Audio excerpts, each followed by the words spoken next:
पिंड वहाए जाते सन।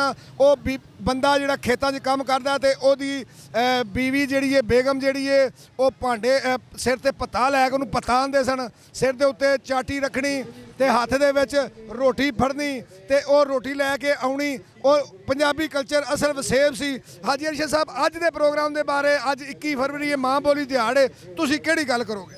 बहुत ज़बरदस्त प्रोग्राम होया जी, बहुत ज़बरदस्त। मैं चाहना कि पूरे जिवें कह रहे मुतालबा घुमन साहब का साढ़े सारे का मुतालबा है प्राइमरी तो पंजाबी तालीम होनी चाहिए है निसाब विच।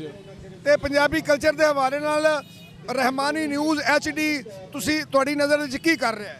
बहुत मेहनत कर रहे हैं। सुबह गुजरा वाले आए हैं असी सारी सुबह 9 बजे आए हैं, शाम तक इंशाअल्लाह सारे प्रोग्राम की रिकॉर्डिंग करनी है असी।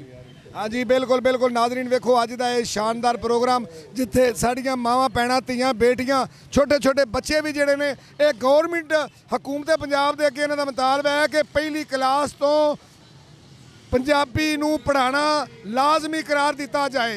ये साडा अज दा अज दे इकट्ठ दा मुतालबा, सब बच्चों का मुतालबा ये वे।